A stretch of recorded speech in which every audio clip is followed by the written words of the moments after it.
Bienvenue dans le podcast Entre nous, le podcast du Love Health Center. On vous invite à oser parler de sexualité avec authenticité et vulnérabilité. Dans ce podcast, on vous offre des outils pour faire votre chemin personnel. Entre nous. Entre nous. Je suis Olivier Majeron, cofondateur du Love Health Center, et aujourd'hui je suis au micro avec Camille Rimbaud, qui produit nos podcasts. Je vous propose une nouvelle saison très intime où finalement c'était mon premier rêve. Quand j'ai voulu créer des podcasts, c'était ma première idée. J'ai attendu quelques années pour la concrétiser parce que j'attendais le moment qui me semblait le plus adéquat pour le faire. Et cette saison, j'ai envie d'interviewer des gens qui, via leur rapport à leur sexualité, leur expérience sexuelle, ont finalement changé leur vie. Grâce à la sexualité, ils ont certainement touché une relation à leur corps, à la vie toute différente, qui a un peu transcendé leur choix de vie et qui a permis de transformer leur vie et leur manière d'être. Et ça m'inspire beaucoup parce que je pense que comme on l'a dit récemment avec Caroline Atlas dans un épisode précédent, la sexualité, c'est la créativité. Et à un moment, on touche à tellement d'énergie, d'intuition et de force qu'on décide de changer sa vie, quoi. On peut plus continuer comme ça l'était avant. Il y a quelque chose qui se met en route, un alignement et une joie de vivre. Et j'avais envie de trouver des personnes qui finalement peuvent témoigner de ça. C'est-à-dire une sexualité qui dépasse largement le cadre de l'acte, mais qui finalement touche tous les domaines de leur manière de voir le monde, la vie et leur corps et les relations. Et voilà, aujourd'hui, il y a la chance de commencer justement avec Caroline Atlas. Je lui pose cette question de bien vouloir partager en fait en quoi la sexualité était une source de transformation et peut-être d'éveil, d'émerveillement qui a changé sa vie. Et quelles ont été les étapes ou les éléments qui ont permis cette transformation? Bonjour Olivier. Alors, c'est un vaste sujet. Je vais peut-être dire des choses qui vont t'étonner, parce que moi, ça n'est pas une sexualité géniale qui m'a permis de m'éveiller. C'était le contraire. J'étais pas du tout éduquée, j'étais jeune, je ne connaissais rien et quand j'étais jeune, j'étais très mal dans ma peau. Je vivais dans un milieu qui me correspondait pas, je me sentais totalement différente. J'étais même persuadée que j'allais finir dans un hôpital psychiatrique à 30 ans. J'avais énormément d'intuition, de rêves, etc. Et je me sentais pas du tout en accord avec le monde. Et j'étais extrêmement timide. Donc finalement, mes premières relations sexuelles ont été des relations sexuelles où je me suis laissée faire, je savais pas trop ce qui m'arrivait. J'ai pas forcément trouvé du plaisir. Je partais à la découverte de quelque chose de nouveau, mais qui était pas forcément spécialement super bien. Et je pense que étant très timide et assez perdue, je suis pas non plus tombée sur des garçons qui m'ont bien initiée ou qui m'ont mis à l'aise, etc. Donc j'ai passé toute une première partie comme ça. Ensuite j'ai continué ma vie. Donc vers 20 ans, 22 ans, 23 ans, ma sexualité, on est toujours au même point. C'est-à-dire que c'est une sexualité, il y avait du plaisir des fois, mais enfin c'était pas transcendant. Je pense que c'est vraiment ça le mot, c'est transcendant. Et à tel point qu'à un moment donné, comme j'étais pas éduquée, comme j'étais timide, comme je ne trouvais pas ma place sur cette terre et dans ce monde, j'osais pas m'exprimer non plus. Donc j'osais pas non plus dire quels sont mes besoins. Donc je ne pouvais pas non plus guider les hommes vers ce dont j'avais vraiment besoin. Et je faisais plutôt des expériences, mais je m'apercevais souvent que finalement les hommes étaient intéressés par l'acte, mais n'étaient pas intéressés par moi, qui je suis vraiment. Et c'est toutes ces expériences dont j'étais pas consciente à l'époque. J'étais pas consciente que c'était des expériences finalement malheureuses, pas forcément heureuses, pas forcément épanouissantes. Mais j'ai remarqué que les hommes ne faisaient absolument pas attention à moi, peu importe qui j'étais. J'étais belle et ça leur suffisait. Et j'en étais arrivée au point de me sentir très mal quand je me promenais dans la rue, parce que je me sentais regardée, mais pas comprise, pas accueillie pour qui je pouvais être fondamentalement. Et ça me posait un réel souci, mais j'avais absolument pas les moyens de comment je peux faire savoir au monde qui je suis et comment je peux me donner les moyens d'être qui je suis pour pouvoir me faire respecter.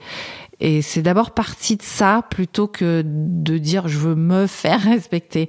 À tel point que après je suis passée dans une deuxième phase qui heureusement n'a pas duré longtemps, mais qui était plutôt, je l'ai su par après, autodestructrice, dans la mesure où là j'ai enchaîné les expériences, toc toc toc toc, comme pour me venger. Pour dire maintenant c'est moi qui vais être le chef de tout ça et c'est moi qui vais choisir et ça va valser. Et jusqu'au jour où forcément ça m'a pas apporté de bien-être. Je pouvais sur le coup me sentir fière de moi parce que au lieu d'être victime comme je me sentais avant, j'avais la sensation d'avoir les rênes, mais ça n'a pas du tout arrangé la qualité de ma vie. Et je me sentais pas bien. J'étais toujours aussi perdue et jusqu'au jour où je me suis vraiment aperçue que j'allais dans des schémas d'autodestruction, vraiment. Et que j'utilisais mon énergie à ces fins-là sans le savoir, sans m'en rendre compte. Voilà, donc il y a eu un événement déclencheur en fait où j'étais amoureuse d'un garçon. Comme j'avais toujours un mode de fonctionnement un peu différent des autres, j'ai toujours eu beaucoup de télépathie. Et donc là, j'avais rencontré quelqu'un avec qui on pouvait fonctionner par télépathie. Donc je me disais, ça y est, c'est génial, j'ai vraiment rencontré enfin quelqu'un. Et nos relations sexuelles étaient meilleures. Mais jusqu'au jour où il est arrivé, un jour, il m'a dit, bon, je te quitte pour une autre. Et là, ça a été le choc. Et c'est ce choc qui m'a réveillée, en fait. Et c'est en me réveillant, j'ai commencé un parcours sur moi-même. C'est la première fois de ma vie où je me suis dit, bon, je pense que j'ai un problème. Je peux plus dire c'est la faute à pas de chance, ou c'est la faute aux hommes, ou c'est la faute à la vie, ou c'est la faute à ceci ou à cela. Je pense qu'il y a quelque chose qui va pas en moi, et donc faudrait que j'aille voir à l'intérieur de moi ce qui se passe exactement, comprendre ce que j'ai. Et donc c'est là que j'ai commencé un parcours. Ça a été mon premier pas en fait. À partir de là, j'ai été guidée vraiment. Et donc j'ai fait un petit séjour chez des orthodoxes, une retraite, 5 jours en silence. La vie m'a amenée à faire, ça a été une forme d'initiation, mais j'ai suivi une équipe d'artistes à faire l'ascension du mont Aconcagua en Argentine. Donc c'est vraiment faire l'ascension d'une montagne, ça a été raide. En plus j'étais la seule fille avec 6 hommes. Et ça a été compliqué parce qu'il y a eu un moment où, pour parler de sexualité, quand vous êtes confronté à la rudesse où il n'y a rien, parce qu'au-dessus de 3000 mètres, il n'y a plus une végétation, il n'y a plus rien, il y a de la rocaille, du froid, de la glace, et que vous marchez toute la journée avec un sac à dos qui est assez lourd et qu'il n'y avait pas assez de nourriture. Il y a eu des moments comme ça, et notamment un moment où on était autour du feu, on manquait de nourriture, donc on avait tous faim. J'étais la seule fille, j'ai vu 6 mecs en même temps qui m'ont regardé et qui se sont dit « Ah bah celle-là, on va la manger ». C'est-à-dire, on va la violer, quoi.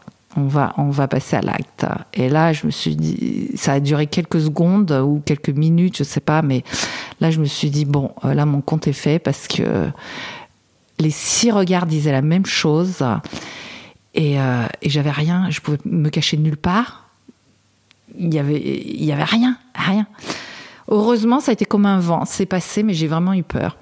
Et ça a été donc toute une expérience où ça m'a amené à me dépasser, à aller chercher ma force intérieure. Et quand je suis revenue de cette expérience, j'ai rencontré le yoga Kundalini. Et c'est là que vraiment mon parcours a commencé. Et en faisant de la pratique de ce yoga, j'ai commencé petit à petit à transcender en fait mon énergie sexuelle. Parce que l'énergie sexuelle, c'est l'énergie créative de vie. Et donc j'ai commencé à apprendre à m'aimer, à me respecter, à devenir plus créative. Et en devenant plus créative, j'ai commencé à rencontrer d'autres genres d'hommes. Ça s'est pas fait tout seul. Il a fallu que, en faisant ce parcours de yoga, ce qui est intéressant, c'est que j'ai fait ce parcours de yoga et c'est au-delà de la tête. J'avais aucune question à me poser. Je faisais les exercices et je voyais que je me transformais. Je voyais que je réagissais différemment à la vie. Je voyais que je me positionnais différemment. Et du coup, il a fallu, pour passer à autre chose que à un moment donné, je m'affirme, je m'impose.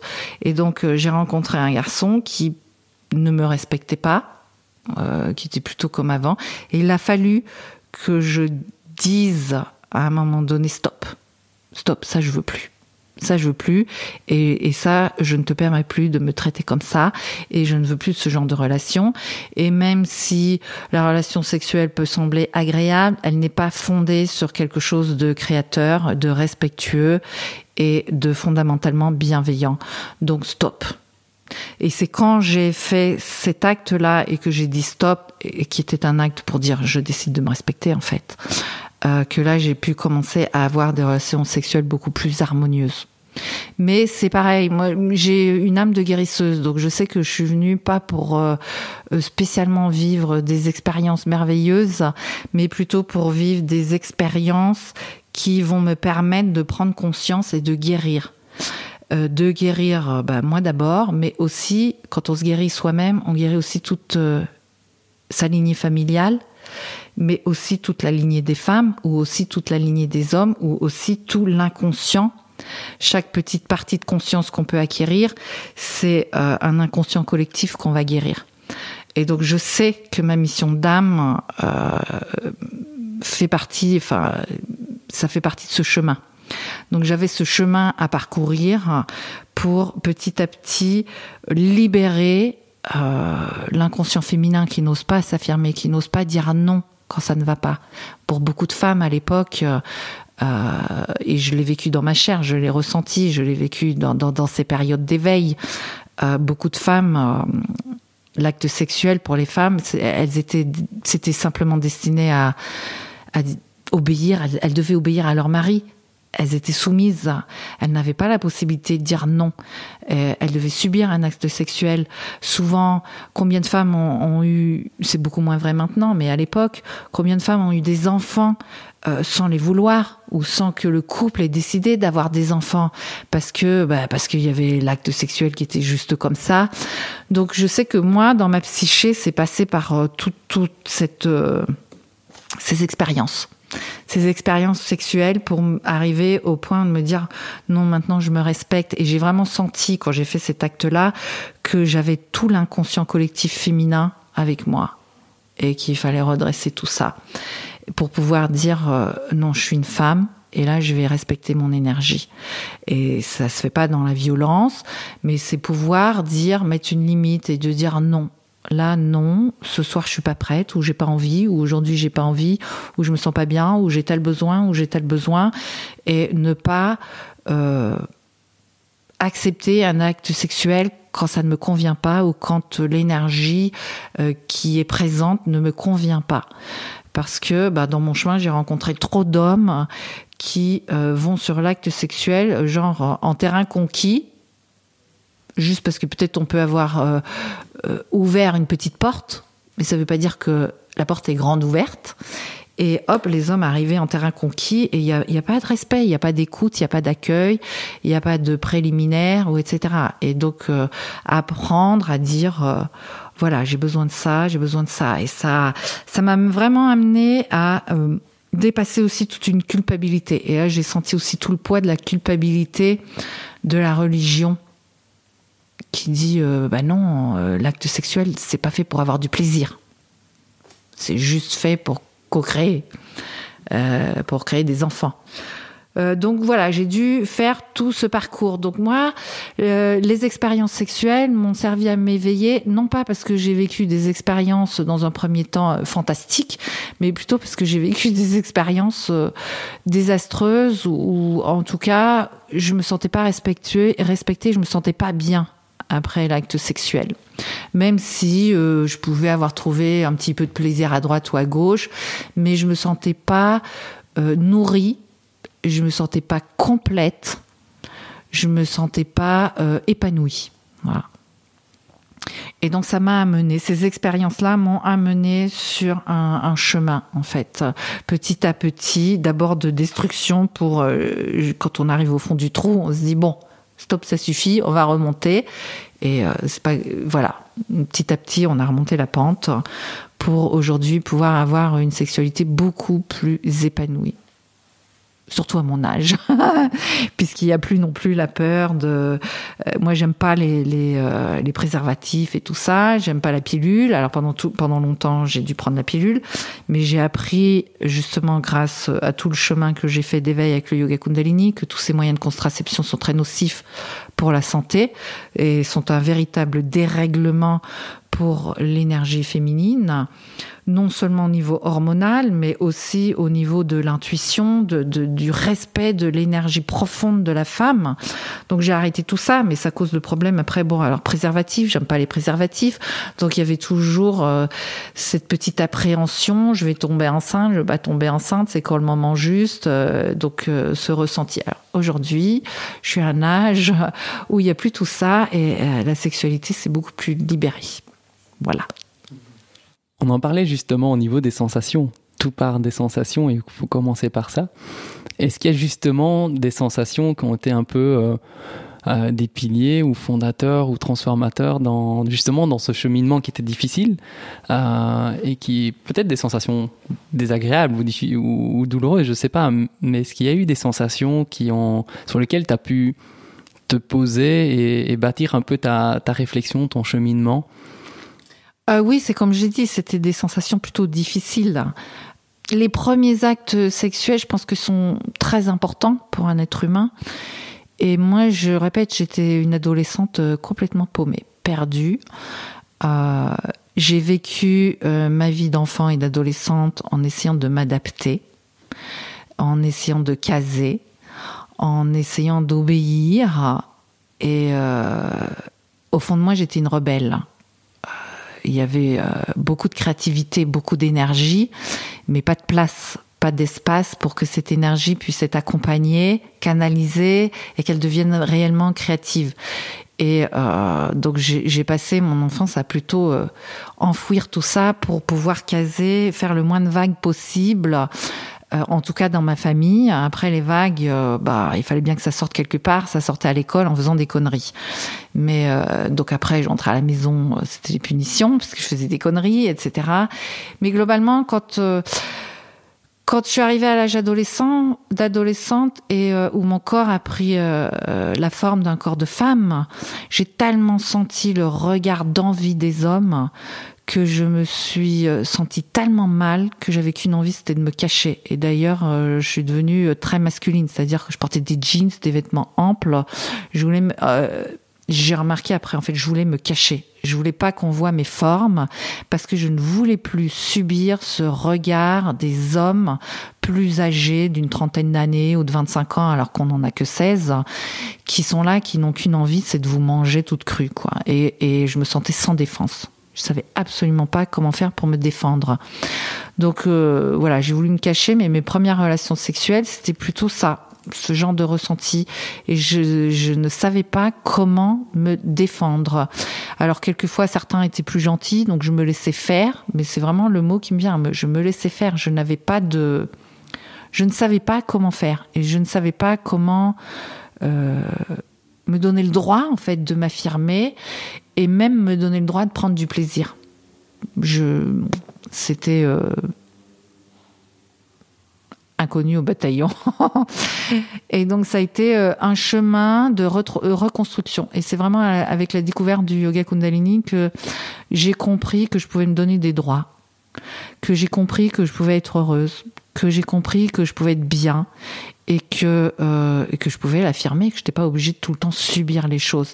Mais c'est aussi avec l'âge, à 30 ans, on est un peu plus forte, on a déjà fait des expériences de vie, on a travaillé, on a gagné sa vie, on s'est prouvé déjà certaines choses, donc on a un peu plus d'énergie, donc un peu plus de confiance en soi aussi que pour affronter ces regards des hommes qui étaient toujours là, hein. Moi, ça m'est arrivé, je sais pas comment ça fonctionne en Belgique, mais en France, les Français sont assez spécialistes de ça. Je t'invite à dîner. Ce soir, je t'invite à dîner. Alors, oh super, il m'invite à dîner. Et en fait, il vous invite à dîner juste parce que dans sa tête, ça va finir au lit. Mais dès qu'il comprend que ça va pas finir au lit, forcément, eh bien, vous n'êtes plus invité. Vous payez votre repas. alors qu'au départ, vous étiez invité. Et le nombre de fois où j'ai vécu ça, mais c'est hyper frustrant, parce qu'on dit, mais c'est quoi? Je suis qu'un objet? Je suis qu'un bonbon qu'on va se mettre sous la dent, et puis qu'après qu'on va jeter parce qu'on n'en a plus besoin, on s'en est bien servi, et puis j'étais pas bien, et je savais pas quoi faire avec ça. Alors évidemment, à 30 ans, on a un peu plus d'expérience, et on commence à se dire, oh là, stop, on a plus d'outils pour dire... pour dealer avec ça, pour affronter ça, pour se défendre. Mais franchement, au départ, ça n'a pas été forcément amusant, agréable, bienveillant, ou ça ne m'a pas nourri, en tout cas. Voilà, jusqu'à ce que je fasse ce chemin de transformation. Donc moi, mes relations sexuelles, elles ont plutôt servi à me dire, à un moment donné, réveille-toi. Et plutôt parce qu'elles n'étaient pas forcément agréables, ou je me sentais pas nourrie, que par le fait que waouh, j'ai eu une relation magnifique et ça m'a donné envie d'aller voir plus loin et de continuer à avoir ces orgasmes, etc. Je voulais te demander, Caroline, tu parles du yoga Kundalini, qui est pour moi une pratique énergétique en fait. Donc tu as dû aussi découvrir, j'imagine, par cette voie-là, toute une dimension énergétique du monde dont tu n'avais peut-être pas conscience auparavant. Et justement, dans ton vécu sexuel ou dans ton vécu des ressentis, comment est-ce que cette ouverture à la dimension énergétique de la vie a fait évoluer tes ressentis sexuels, quoi? Tout simplement parce que alors mon parcours en yoga Kundalini a été lui aussi un peu particulier, un peu spécial. Mais disons que mon premier cours, je suis arrivée au cours parce qu'on m'avait dit que ce serait bien que je fasse ça, parce que j'ai eu des signes. Et donc j'ai dit, bon, allez, je vais aller voir un cours. Je suis arrivée au cours, au bout de 10 minutes, j'ai dit non mais franchement c'est ridicule ce truc. Pour faire ce genre de gymnastique, je peux rester chez moi, j'ai pas besoin de payer un cours, c'est crétin. Et c'est la première fois de ma vie que j'ai entendu une petite voix intérieure qui m'a dit non mais franchement dans l'heure qui suit t'as quelque chose de meilleur à faire, que t'as autre chose à faire. Et c'est vrai que j'étais un peu perdue à cette époque, donc je disais non pas forcément. Et la petite voix m'a dit bah alors au lieu de juger, de faire un scandale et de te lever en plein milieu du cours pour partir, peut-être que tu peux attendre la fin du cours et voir ce qui va se passer. Oui, pourquoi pas. Et là, ça a été curieux parce que quand j'ai fait cette ascension du mont Aconcagua dans l'Argentine, j'ai failli mourir. En fait, je suivais une équipe d'artistes qui créait un personnage humain sur la montagne, donc avec les éléments naturels. Donc avec des assemblages de pierres au pied de la montagne, on a créé les pieds, mais plus on montait, on créait le sexe, le cœur et la tête au sommet, les mains, etc. Et moi, je suis tombée à l'endroit où on créait le cœur, mais je suis tombée j'étais en train de faire un œdème pulmonaire, donc je suis tombée par manque d'air. Mais il faut savoir que j'ai accepté de partir, c'était suite à cette rupture amoureuse, donc j'étais super mal, très triste, j'arrivais pas à m'en remettre, et j'ai eu un coup de téléphone, tiens, j'ai un copain qui cherche une photographe, est-ce que tu veux suivre cette équipe ? Et moi, je me suis dit génial, parce que ça va me changer les idées, ça va me faire vivre autre chose. Je sors de la France, je sors de mon quotidien, super, oui, j'y vais.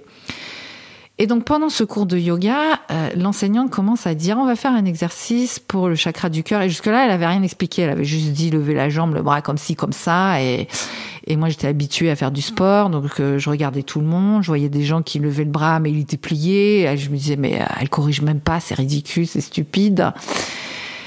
Et évidemment, j'avais pas les yeux fermés, j'étais pas en contact avec moi-même. Et donc, elle a commencé à dire, on va faire un exercice pour le chakra du cœur. Et le chakra du cœur, il est relié à l'élément air, aux sentiments amoureux et aux pensées. Et si on a trop de pensées, ça peut créer de l'angoisse. Enfin bref, c'était moi. Je me suis dit, mais attends, elle parle de moi, là, c'est pas possible. J'ai réalisé qu'à la montagne, j'étais pas tombée à l'endroit où on avait fait le cœur. J'étais pas tombée à 4850 mètres, ce que je m'étais toujours dit. J'étais tombée à l'endroit où on faisait le cœur. J'étais partie sur une peine de cœur. J'étais tombée par manque d'air. Or, le chakra du cœur est relié à l'élément air. Et j'étais quelqu'un, à l'époque, d'hyper angoissé, avec tout le temps 100 millions de pensées qui tournaient que je ne savais pas gérer.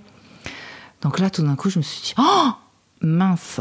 la vie semblait avoir un sens caché que je ne connaissais pas. Je peux vous dire que je me suis mise à faire les exercices comme une malade. Et je me suis mise à fond et je suis sortie du cours, je me suis sentie mieux que jamais dans ma vie. Donc là, je me suis dit, waouh, il y a un truc magique ici. Et c'est vraiment... le propre de la sexualité, c'est ça. C'est magique. C'est la magie. Donc, c'est retrouver la magie de la vie. Donc, en fait, les cours de yoga m'ont permis petit à petit de retrouver la magie de la vie parce que j'ai pu connecter le sens caché derrière les choses. Et du coup, j'ai pu connecter ma vraie dimension. Ce qui faisait que j'étais tout le temps décalée dans ma vie, c'est qu'en fait, j'avais ce contact-là. Mais je pensais pas que c'était permis parce que je le retrouvais jamais dans la vie quotidienne. Du coup, là, je me suis dit, mais en fait, la vie, elle est comme ça. Donc, en fait, t'es dans ton bon droit. Enfin, t'es normal, t'es pas folle, t'es pas bizarre, t'es pas, voilà. Et j'avais fait aussi un voyage au Brésil juste avant, où j'avais constaté qu'au Brésil, les gens, ils avaient cette double vie. Ils avaient leur vie sociale et ils avaient leur vie spirituelle, dont ils parlaient pas forcément, mais tous, ils avaient une vie spirituelle. Et j'ai pu voir ce côté-là. Donc, je me suis dit, j'aime bien ce pays parce qu'ils ont une vie spirituelle, enfin, ils ont une vie plus profonde, autre chose que simplement la vie sociale. Et je m'apercevais petit à petit que moi, de par mes ressentis, mon intuition particulière, j'avais depuis petite la particularité de pouvoir discuter avec les morts ou de pouvoir avoir des rêves prémonitoires, toutes sortes de choses. Je me suis aperçue avec le temps, avec la pratique du yoga Kundalini, que parce que ma vie terrestre ne me convenait pas ou que je la trouvais violente, je me réfugiais en fait dans une forme de communication avec l'au-delà. Donc j'avais acquis ou développé des capacités extrasensorielles, mais après, quand on s'en rend compte et qu'on devient adolescente ou jeune adulte, on se dit ça casse pas du tout dans le monde, je sais pas où je suis, je sais pas où est ma place, je sais pas ce que je fais, je sais pas comment.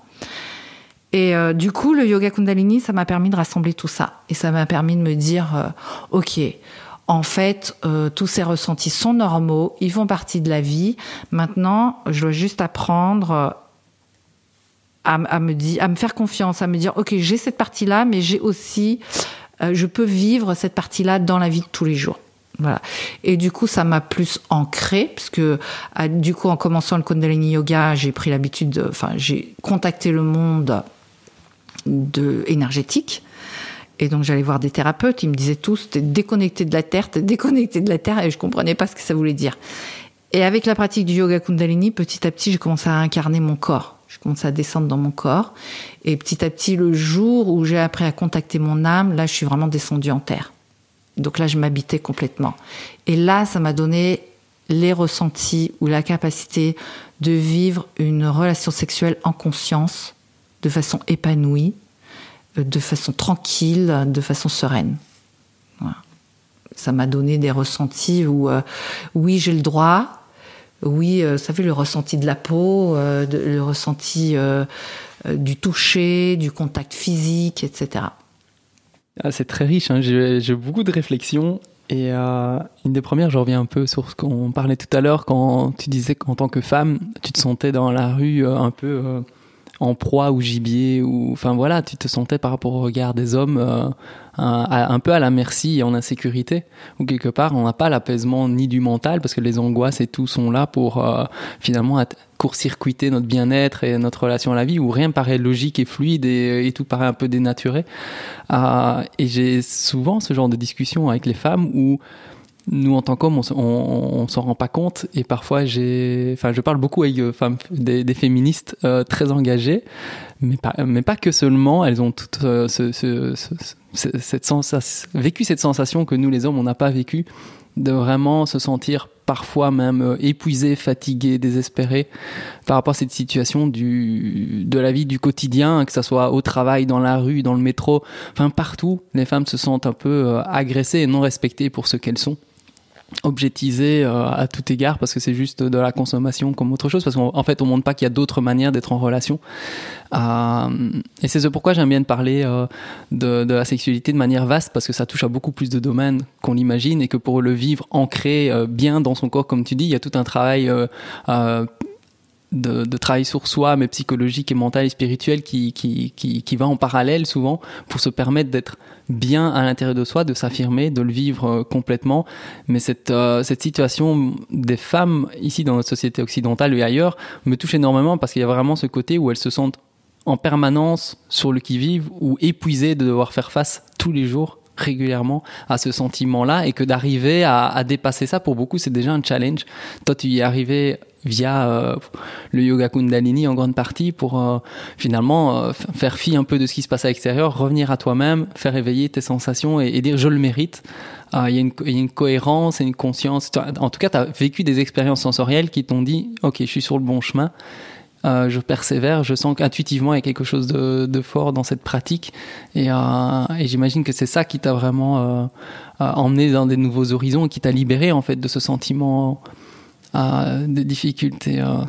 D'abord, j'ai envie de dire, ce qui m'a libérée, c'est justement quand on pratique le yoga Kundalini, la première des choses, c'est qu'on gagne de l'énergie. C'est vraiment le premier effet, on gagne beaucoup d'énergie. Donc j'ai récupéré de l'énergie. Quand on récupère de l'énergie, on fait plus de choses. On peut se libérer, on se sent plus forte, on se sent mieux dans sa peau. Ça développe aussi beaucoup l'intuition. Donc, je suis restée en contact avec moi-même. Et petit à petit, ça nous amène à aller à la rencontre de nos peurs pour apprendre à nous connaître vraiment. Donc, c'est quand j'ai appris à connaître, à me reconnaître, en fait, que j'ai pris de l'assurance, ce qui me permet aujourd'hui de marcher dans la rue et de ne plus subir le regard des hommes, peut-être de voir un regard des hommes, mais je n'ai plus de perdition d'énergie parce que je suis capable de rester en moi. Ce qui fait qu'on se sent fatigué ou épuisé, c'est que le regard d'un homme qui mange une femme, ça prend de l'énergie à la femme. Si la femme, elle n'est pas consciente ou elle n'est pas capable de rester en elle, elle perd cette énergie. J'ai vu aussi énormément... Je vais raconter juste une anecdote. Donc, je fais un stage de développement personnel. Et il y a une des participantes, à un moment donné, qui dit « Je me sens très mal. J'étais bien, et là, je me sens très mal. » Donc, l'enseignante lui dit « À partir de quel moment tu t'es sentie mal ?» Donc, elle retourne en arrière. Elle dit « J'ai commencé à me sentir mal quand Yves... » Je vais changer les prénoms pour... quand Yves m'a fait une accolade et m'a embrassée. En fait, Yves était arrivé pour la remercier et lui avait fait une accolade, mais son accolade n'était pas consciente, il n'était pas en lui. Ce qui fait qu'en fait, dans son accolade, il s'est complètement déchargé sur elle. Et du coup, après, elle n'était pas bien. D'accord ? Les femmes, il y a énormément de femmes, comment je vais dire ? Les femmes, par nature, de fait, tout simplement parce que le sexe est intérieur, sont plus intériorisées et sont plus en contact avec leur intériorité et leurs sensations que les hommes. Les hommes sont plus tournés vers l'extérieur. Je dis pas que c'est comme ça tout le temps, mais c'est une tendance, on va dire. Tout simplement parce que l'homme a un sexe extérieur, il est beaucoup plus tourné vers l'action, il est plus tourné vers l'extérieur. La femme vers l'intérieur. Ce qui fait que la femme, souvent, si elle n'est pas vraiment consciente de qui elle est, de comment elle est à cet instant précis, si un homme arrive et la touche et qu'il n'est pas conscient, elle peut prendre toute la décharge énergétique et se décharger. Parce que si l'homme, il est là et il la touche, il veut quelque chose, elle peut se sentir diminuée. Si l'homme, il la touche, il l'embrasse, mais il s'appuie sur elle, il fait que se décharger son stress, boum, elle se vide, enfin, elle est chargée de quelque chose qui la fatigue. Il y a énormément d'actions qui sont faites dans la vie qui fait qu'on se vide. À la fin de la journée, on est vidé. Parce que, et c'est ça que le Kundalini Yoga m'a appris, c'est plus je me connais moi-même, plus je suis en moi, plus je suis forte, plus je rayonne, plus je suis protégée. Moins une action non consciente va pouvoir me déstabiliser. Okay ? Et je pense que, j'ai envie de dire, toutes les femmes sont sensibles. Donc toutes les femmes vont vivre ça. Mais plus on va... je dis pas du tout ça pour dire les hommes sont méchants, mauvais, ou les femmes ceci ou cela, pas du tout. C'est simplement pour inviter chaque femme à faire ce chemin, prendre conscience de qui on est. Parce que il y a un temps dans ma vie où j'ai eu tendance à être féministe. Mais là aussi, je mets des petits entre guillemets, parce que être féministe, ça peut vouloir dire je pars à la guerre pour me défendre. Et donc je développe une énergie masculine. Et je ne vais pas au contact de mon énergie et de ma puissance féminine. Mais plus j'apprends à me connaître, à me reconnaître, plus je rentre en moi, plus finalement je n'ai pas besoin de me battre pour me défendre. C'est au contraire, plus je m'aime, plus je sais qui je suis, c'est surtout ça, plus je suis incarnée dans mon corps, plus je rayonne. Et plus je vais rayonner, moins je suis touchée par ce qui se passe partout, par des hommes qui peuvent me regarder comme un objet de désir, ou par un homme qui me touche mal et qui va faire que je vais me décharger. Je vais avoir les moyens de dire stop, ou je vais avoir les moyens de me dire non. Soit je dis à l'homme non, tu ne me touches pas. Pendant très très longtemps, je pensais que j'avais un problème et que je pensais que j'avais un problème avec les baisers. Et jusqu'à ce que je fasse ce stage-là et que j'apprenne que j'avais absolument pas de problème. Au contraire, que j'étais quelqu'un de sensible et de relativement conscient, et que sans le savoir, je sentais. Et qu'en fait, la majorité des baisers étaient des baisers mal faits.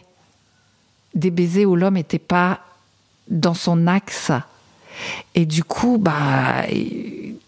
ça m'allait pas, mais j'étais pas consciente de ça. Quand je suis devenue consciente de ça, que j'étais quelqu'un d'assez aligné, assez juste, et que je savais qui j'étais, quand c'est pas aligné, j'ai pu dire merci. Ou j'ai arrêté de culpabiliser et j'ai accepté de dire non, moi j'embrasse pas tout le monde. Pour dire bonjour, même pour faire la bise ou quoi. Non. Je fais pas une accolade à tout le monde, parce que si je sens que la personne va juste décharger sa négativité ou juste appuyer sur moi, non. Je vais plutôt juste tendre la main comme ça, ou je ne vais pas forcément, et je me donne le droit maintenant de faire ça. Alors qu'avant, moi j'ai été éduquée à dire bonjour à tout le monde et faire un bisou à tout le monde. Et non. Et c'est, quand, en tant que femme, en tout cas, quand j'ai appris à mieux me connaître, j'ai appris aussi à me donner les moyens de pouvoir dire non. Et je pense que c'est fondamental. Voilà. Mais c'est un parcours de vie, et l'énergie sexuelle, c'est vraiment, comme je dis, la sexualité, c'est un acte créateur, c'est la créativité de la vie. Donc c'est finalement, la sexualité se retrouve partout, dans toutes les actions qu'on peut faire dans la vie. C'est comment je vais les faire, comment je vais me positionner, comment je vais ressentir, comment je vais respirer, comment je vais humer, comment ma peau va être touchée, quelle pensée je vais avoir, quelle émotion je vais avoir, etc. Et c'est un parcours de vie, c'est un apprentissage.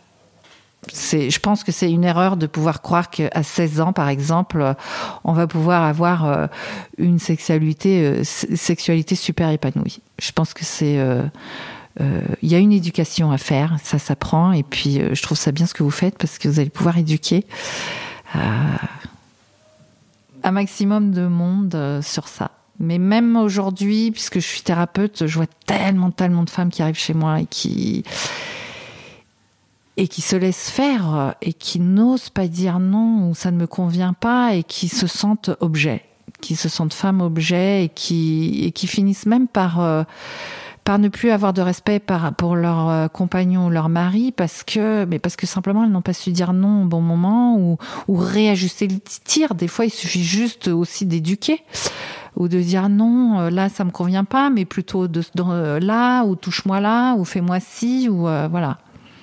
Oui, parce qu'on peut avoir un peu cette attente envers notre partenaire, finalement, de mieux nous connaître, donc de savoir deviner nos besoins, alors qu'en fait, nous-mêmes, on n'est pas en contact avec eux. Et donc, il y a aussi cette frustration de pas réussir à dire ce dont on a envie, et puis peut-être d'attendre que ça vienne de l'extérieur, quoi.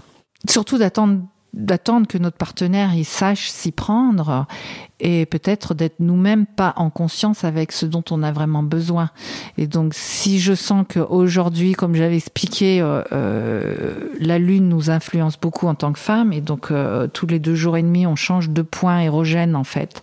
Et donc, si je suis pas au courant, tiens, ce point-là, il va me stimuler plus vite, il va me toucher plus, etc. L'homme, il peut pas forcément le savoir au départ, hein.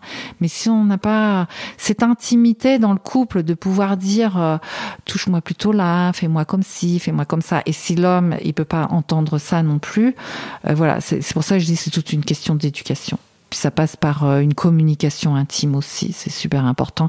Et donc prendre le temps d'apprendre à se connaître, prendre le temps d'apprendre à communiquer, prendre le temps d'apprendre à se toucher.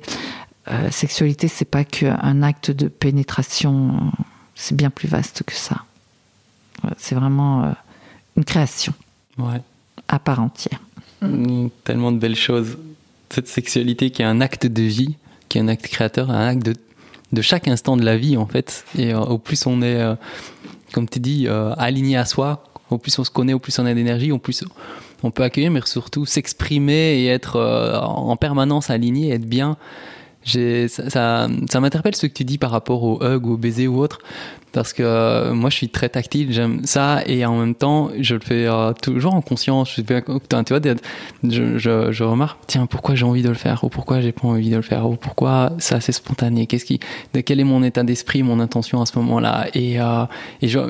Récemment j'ai rencontré finalement quelques femmes qui m'ont dit non, moi ça me plaît bien le Covid, plus de contact, plus de distance, enfin tu vois, plus c'est comme si les femmes s'obligeaient en permanence à vivre des choses qu'elles n'avaient pas envie, quoi. C'est un peu l'impression que j'ai eue, c'est de dire le nombre de fois où finalement des personnes s'obligent à faire des choses qui leur sont pas naturelles, et donc qui les épuisent quelque part, parce qu'elles font quelque chose qui est pas juste, qui est pas ressourçant, qui est pas qu'elle pourrait l'ajuster. Il faut être créateur, faut y mettre de la conscience et un choix et des manières, mais ça n'empêche que je me suis dit waouh, cet espace fait émerger le fait que les gens s'obligent à faire beaucoup de choses. Mais peut-être parce que toi, tu es un homme conscient, donc quand tu touches les gens ou les femmes, tu es conscient et peut-être tu es capable aussi de les écouter ou de ressentir, tu sais où toi tu en es, tu peux accueillir aussi la femme où elle en est. Mais dans la plupart des couples ou des personnes, ça n'existe pas. Et donc, la majorité des femmes subissent des choses et franchement, même encore aujourd'hui, ça peut rester compliqué pour moi de dire non. Non. Parce que c'est tellement ancré dans la culture, il y a tellement eu cette culture patriarcale où tout était permis à l'homme, et la femme elle restait à la maison, elle devait obéir à son mari, elle servait juste à éduquer les enfants, et elle avait rien à dire. Et c'est profondément inscrit dans l'inconscient d'une femme. Non, tu ne peux pas dire ce que tu veux et tu ne peux pas dire non. C'est plus compliqué que ça. Parce que dire non, c'est aussi prendre le risque, parce que dans l'inconscient des hommes aussi, c'est profondément inscrit que ce qu'ils disent, c'est la vérité, ce qu'ils veulent, ça se fait. Et donc, une femme qui dit non à un homme, c'est aussi prendre le risque d'affronter un homme qui va dire pourquoi, c'est pas vrai, blabla, blabla, et moi je veux ça, et voilà, ça peut aussi mener des fois à des conflits avant que chacun discute et qu'on mette une vérité sur table et que chacun puisse apprendre à se respecter. Donc apprendre à dire non pour une femme, c'est pas toujours très facile. C'est quelque chose qui est beaucoup plus compliqué que simplement dire non. Ça demande de la force, ça demande de la conviction, ça demande d'apprendre à se connaître, ça demande d'apprendre à se respecter. C'est assez profond. Donc ça m'étonne pas que pendant le Covid, il y en ait beaucoup qui disent ouf, on est exempté du contact. Ça m'étonne pas. En même temps, je trouve que cette période est géniale parce que c'est justement, comme tu disais Camille, c'est une période qui nous invite à rentrer à l'intérieur de nous-mêmes pour apprendre justement à nous respecter plus. Et moi, j'ai vu plein de gens qui commencent à dire non, mais alors, je vais changer de travail. J'ai pris conscience que, ou bien, non, je vais plus courir comme ça. J'ai pris conscience que, voilà, c'est une période qui est propice, malgré qu'en apparence on pense que à cause du masque, etc., on a moins de contact avec les gens. Je pense que c'est une période qui va permettre de remettre certaines pendules à l'heure pour avoir de meilleurs contacts. Et du coup, une meilleure sexualité aussi, plus de paix et de respect. Merci beaucoup Caroline pour ce partage, quand même très intime et personnel, et que je pense qu'il va résonner chez beaucoup de personnes, en tout cas chez probablement la majorité des femmes, parce que voilà, il y a beaucoup de sentiments que tu as partagés qui résonnent dans l'inconscient collectif et qui fait partie d'un parcours de vie qui est lié à notre éducation actuelle, et vivement que ça change, vivement qu'on contribue à créer des nouvelles fondations pour que chacun se sente au mieux aligné avec lui-même dès le plus jeune âge, accueilli dès la conception, comme tu disais. Beaucoup de bébés ont été créés sans nécessairement avoir la volonté ou la conscience ou le désir de les avoir. Si déjà on changeait ça, de déjà avoir le premier acte fondateur dans le désir, dans l'accueil, et qu'ensuite qu'on accueille quelqu'un au monde pour ce qu'il est, et qu'on l'accompagne, quel que soit son sexe, par rapport à son unicité, pour le faire rayonner, ça serait juste magnifique. Donc je suis très content d'avoir pu écouter ton parcours qui est inspirant, qui m'éveille à beaucoup de réflexions, et j'espère que ça sera similaire pour chaque auditeur, auditrice, et que voilà, que c'est le début d'une belle petite série de podcasts qui parlent de ce qu'est la sexualité pour chacun. Voilà. Merci Olivier, et merci à vous tous. Si vous avez des envies de partager des réflexions sur le témoignage de Caroline, sur ce que ça éveille pour vous, sur les questionnements, sur n'importe quoi en fait, vous pouvez nous contacter, info@lovelcenter.org. Vous trouverez notre site internet. Vous pouvez envoyer un email à Camille Bataillon, à Olivier Majeron, mais également à Caroline Atlas et à Camille Rimbaud qui enregistrent tous ces beaux podcasts. Et on est très content de pouvoir contribuer en fait à partager des réflexions et des parcours spirituels qui sont souvent peu montrés, mais qui le sont de plus en plus, heureusement, et qui permettent d'inspirer chacun, se sentir bien, chacun sur son chemin. Je remercie Caroline de ta générosité, d'être venue ici à Bruxelles, d'avoir enregistré ces podcasts avec nous, et je suis très curieux d'entendre le feedback des personnes qui auront écouté ce podcast. Au micro aujourd'hui, Caroline Atlas, Olivier Majeron, Camille Bataillon qui était avec nous depuis Lyon, et moi-même Camille Rimbaud. Et on remercie The Podcast Factory.org pour son soutien. Entre nous. Entre nous.